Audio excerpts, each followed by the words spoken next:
What is your toxic family or relationship story that you need advice on?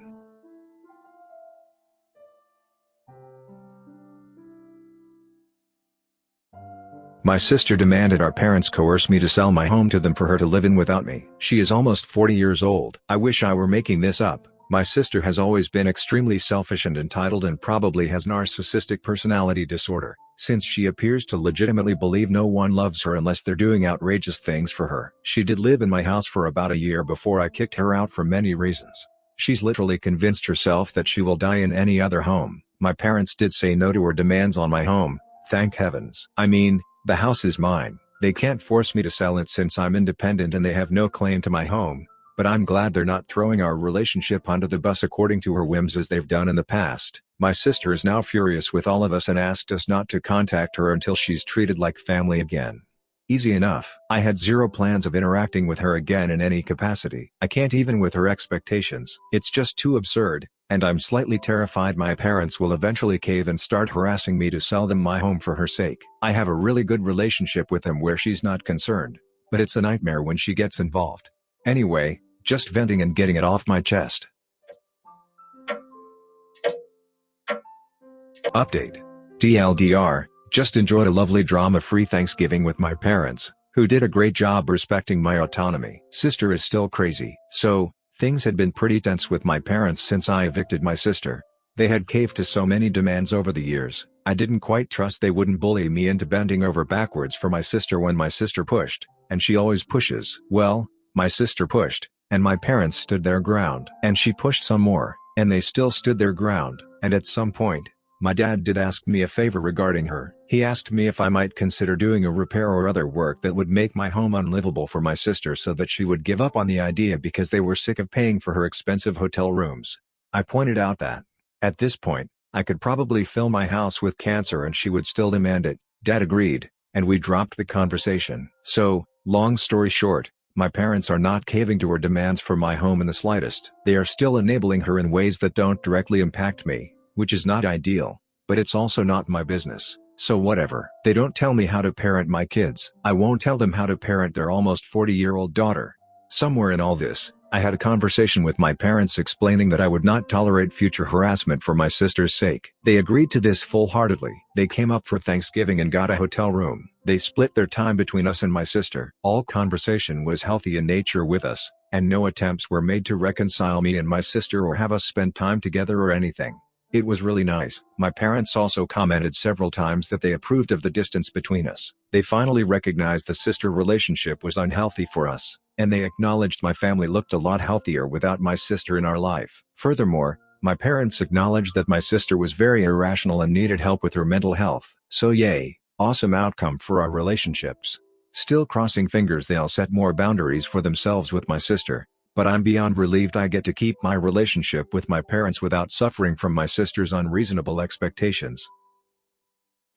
I told my mom that my apology to her while she was dying was a lie. Was I wrong to do this? So I'll just start off by saying I don't think my mom is a good person. A lot of people are probably going to try and diagnose her as a narcissist, but I don't think she has a full-blown personality disorder. I think she is very spoiled and immature, but it wasn't fun to grow up in that house. My mother is very beautiful, and it's literally the most important thing in her life. She was against any form of self-expression that didn't fit in with her cookie-cutter perfect family image. My dad's very successful and only loved two things: work and my mom. They were not abusive. My mom did try, but she's just immature to the point she didn't know how to bond with us and she threw temper tantrums when we rejected her. I do think this was learned behavior, because my dad rewarded these tantrums. He never really wanted to be a father. He just wanted a hot wife. My dad comes from money and my mom doesn't, and she spent their entire marriage trying to make up for that. Anyway, a few years ago my mother became very ill, and the doctors pretty much said it was terminal. I still had a lot of resentment,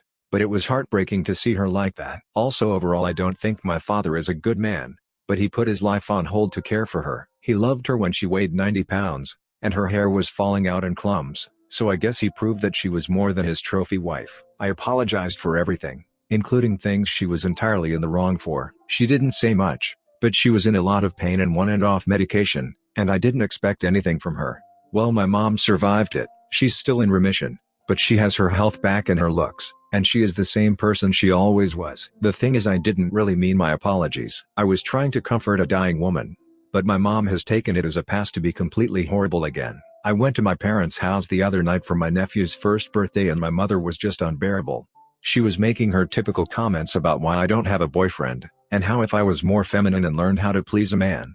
Coming from a woman who got her lover to leave his wife for her, and when I called her out she started whining to my father, and I just lost it. I don't see how someone can go through everything she did and not be at all humbled, so I yelled at her that I didn't mean anything I said when she was sick. She was always a crap mother and she's still a crap mother. I left shortly after and got an irate text from my dad about how awful I am and how I made my mom cry, but I don't know if I feel like I'm really wrong or not. My aunt demands a $200 book. This is actually a family matter, but my aunt has always been a bit of a beggar for everything. She'd take clothes, guilt-tripped us to no end to get my husband's quilt in which he wanted to get married. Many mobile phones, money, furniture. Mom was always like absolutely, she can have anything she wants. She doesn't have a lot of money plus it is family. So she calls mom on the phone and says her daughter is starting art school and needs our Jansen's History of Art, which is a massive book and it cost us $200 to buy new. Currently it costs $324 online, as far as I saw. She wants us to lend her hours for a whole year. My mom refuses immediately. She says about 10 years ago, you demanded another art book for her. You said she needs it for tomorrow or she will fail. You never returned the book. My daughter found it by accident in your apartment completely destroyed, without the book cover, drawn on and with liquid damage. You were obviously never planning on returning it to us, and when my daughter pressed for you to pay for the damages and get it fixed, I even helped you get out of it. I am sorry, but I can't give you this book. Aunt then started viciously insulting her over the phone, saying that we don't need this book and she really does, that she remembers how I destroyed a book she liked when I was a toddler, that this book was super valuable for her, but that she dropped it. It was a regular cheap coloring book, it turns out, how she's really poor, etc. My mom didn't give up and they are not speaking now, have been NC for a week now. The funny part is that I have a Scribd subscription, and after the confrontation, I sent my aunt and her daughter the book in PDF. I did not have to do their work for them, but I did. And yet it did not fix the tensions. They are still not speaking because aunt wanted the beautiful big expensive hardcover, which would obviously suffer the exact same fate as the book they destroyed, which is not available for sale anymore. BTW. Was I wrong for yelling at my friend for the way he talks about his girlfriend, and making him go home? I met my good friend Lola in college. I am male and we are both in our mid-20s. She's one of my closest friends, and has supported me when I came out to my family, was at the party where I met my boyfriend. We used to hang out pretty regularly, since we both go to our college's journalism school, me, and law school, her, and we still text a lot. A few months before quarantine she asked me if I could set her up with someone. Lola is pretty, and is very into exercise/fitness and outdoorsy stuff, so I introduced her to my boyfriend's friend, Brandon, who is also into backpacking and was a big fan of weightlifting and working out. She and Brandon hit it off, and moved in together when quarantine started. My boyfriend and I invited them to the beach with some other mutual friends for a socially distanced visit, towels 6 feet apart. We brought our own food and alcohol, and I was a little surprised at how Brandon looked. I guess he'd gained weight during quarantine, which is understandable since Lola is a stress baker. We were talking, and he said something about tracking Lola to make sure she's fit for me. I asked him what he meant, and he said, "Oh, I make sure she exercises every day and does ab workouts and leg workouts, but not arm stuff because nobody likes her bulky, and that he made sure she didn't eat too much of her desserts." Previously, Lola was interested in starting weights, and what Brandon was saying seemed pretty messed up to me. I told him, "Dude, that's pretty messed up. If my boyfriend did that I'd have issues with him." Brandon asked me what I was saying about their relationship and if I was trying to start something, and I said no. "But you're being pretty gross, especially since it looks like she hasn't been keeping you on a diet." Brandon and I ended up shouting at each other, and Lola kept telling him to calm down, and they eventually left. He blocked me and she texted and said, "You know you're one of my best friends, but you shouldn't talk crap about my relationship or my boyfriend in public." My boyfriend said he wants to stay out of it, but told me he'd defend me if Brandon started saying stuff to him, which he hasn't so far. Some of our friends who were there said they agreed, but it was the wrong move to shout and cause a disturbance, and that I shouldn't have brought up Brandon's weight. A couple of our female friends' boyfriends who were there just told me, "Not cool, dude. If you've gotta start something, say it in private." But some of our other friends agree with me. After the text from Lola and the reactions I got, I'm starting to wonder if I was an a-hole, both for talking crap about him for saying it and for making it public. Am I the unreasonable one? My girlfriend threatens to kill herself each time I express discomfort. Today I got angry at her and ignored her texts. She sent me videos of her hurting herself. I feel extremely trapped at this point. She was such a great person when I met her and I thought we would be great together. Unfortunately, for the past month, she started to insult me for everything.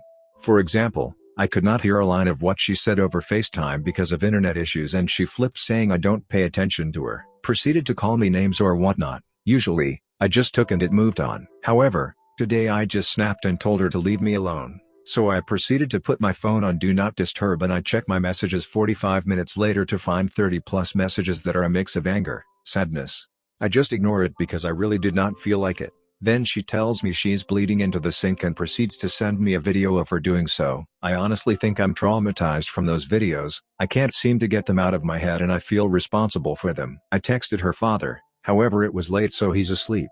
Thankfully she's still alive and I've managed to calm her down by apologizing. But I don't feel right. I feel trapped, and very freaking sad. I feel as if I'm a monster and I'm causing her to do these things to herself. I never say anything badly to her. I just want to be left alone and it ends up like this. I apologize for my rant. But I don't know. My emotions are a mix of me feeling responsible, feeling trapped and feeling regretful. I hope I can get some advice, for some insight. I don't ever insult her, not even jokingly. She gets annoyed that I don't give her attention, but I text her and hang out with her as much as I can possibly give. I am human and a student with responsibilities. I can't spend 24 hours with her. That's really all. Update. Just a slight update. I have been in contact with her father and I am being updated on what's happening. They are seeking professional help for her and I feel that is the right choice for her. I am very exhausted and haven't really slept, so I'll try and give updates as I can. Fortunately, she is safe and protected by people so that she cannot do any type of self-harm. In my case, I've decided it's going to do me harm if I continue keeping her in my thoughts and anywhere in my life. My mental state was much more positive and happy before this, and I'd much rather regain my positive nature. I am very appreciative of everyone in my messages expressing their own dealings with similar circumstances. I've read every story and the decision I made has been influenced by your own experiences. I will try and reply to all the messages, but I apologize if I miss anything. I'll keep you guys updated if anything new comes up. I have decided to move on with my life and get therapy to help me through this, and I hope she comes to see what I chose to do a few years from now. Thank you. Was it wrong that I said I pay for groceries, too? After I took a shower this morning, my boyfriend told me our internet provider gave him a gift card for a clothing store. We've had troubles with our connection, and they decided to send this as an apology. He went on to say that he was thinking about getting a hoodie from that store, so I jokingly said, "What if I wanted a hoodie?" Apparently the joke didn't land, which I understand since I have a dry humor.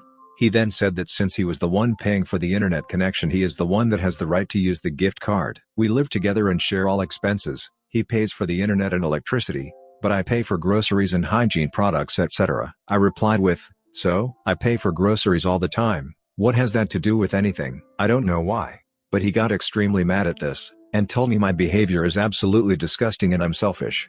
I still don't really know why, since he refuses to talk to me for hours now. I tried to communicate with him. I apologized to him, said that I was joking and if he wants he can buy a hoodie. I also tried to ask questions like, "What do you want to eat later?" or "I'm doing laundry now. Do you need anything to be washed by Monday?" which he also ignores. I personally think this is extremely petty and childish. Am I being mean for saying that I buy groceries all the time? Why shouldn't I send a rude reply to my classmate's message about my daughter? I am in my early 20s and a single mom to a young daughter. I'm also a student at university. Not many people assume I'm a mom due to age and I don't really bring her up. I think maybe 2 or 3 of my 50+ classmates know my daughter exists, and my lecturers know.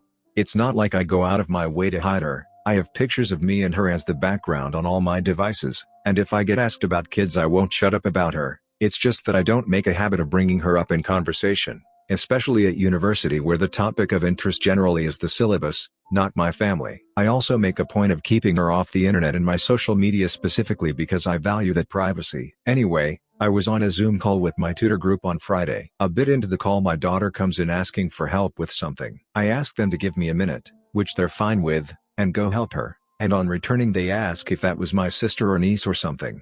I said she's my daughter. This provoked the typical reactions along with "Why didn't you tell us?" I responded that it's never come up naturally and that even if it did, I didn't think they'd be interested. Things moved on pretty quickly after that and we got on with what we were doing and finished up pretty quickly. But then today, 2 days later, I get this message from someone who was on the call. I'm shortening it for the word count, but the gist was I debated sending this, but it's really bugging me. I don't like you kept your daughter secret. It makes me feel like you're ashamed of her and that's really screwed up. Kids are smarter than you think. She knows you're ashamed of her and she's feeling it and it's going to F her up mentally. I know this classmate has a bad relationship with both her parents, so I think she may be projecting. However, her implying I'm hiding or ashamed of my daughter and potentially causing my daughter mental health issues is just too far. I typed out a reply that basically says I'm not ashamed of my daughter and how freaking dare you suggest I am. But it's a bit longer and I wrote it while angry, so I asked my roommate to edit it for me. Her editing note was that I should just delete the whole thing and let it go and that in general there's no need to escalate this. Info on my roommate is we're about the same age, as are our daughters, who also happen to be half-sisters. We're good friends and she's always the one who is quick to defend either of our kids, while I'm the one who often stops her doing something impulsive/irrational. So if she's telling me not to do something, it's probably a bad idea. However, I really want to respond to my classmate's message and the only response I can muster up is the angry one. Why shouldn't I send it? Am I wrong for gifting my stepmom an embarrassing birthday present, somehow making my half-sister cry? So my family is pretty screwed up. My parents had a disastrous marriage and there was a lot of cheating. When I was 9, my dad met Amber and the guy who had a hard time saying I love you somehow fell madly in love, filed for divorce, and moved in with Amber all within about 4 months, which to me screams affair. This woman was truly awful. My brother and I used to F with her, but she would make it seem so much worse and cry to my dad. I witnessed her forcing herself to cry before he came into the room. Well, Amber claimed we cut her hair while she was sleeping and that was kind of my dad's out to parenting. He saw us every once in a while, but we were banned from the house. The best part is her hair was cut perfectly even. Well, at some point Amber got therapy for her screwed up childhood and confessed what she did to my dad. It was really weird because he didn't seem that mad, but he made her apologize. That was 10 years ago and she's literally my best friend now. She's still sort of a narcissist and an unrepentant homewrecker, but she's hilarious and I get why my dad loves her. Amber turned 40 recently and I got her scissors. I got her a nicer gift too, but I told her the scissors were for when my dad tried to leave her for a younger woman, so she could manipulate him into staying. Amber laughed. My half-sister did not. She started crying about how terrible the family is and my dad told me to apologize. He's a lazy parent and will do anything to shut her up. I refused because Amber was not offended and I might have said this is why your mom likes me more. So am I the unreasonable one? Subscribe and turn on the notification bell for more stories delivered to you. Thanks for listening. See you later.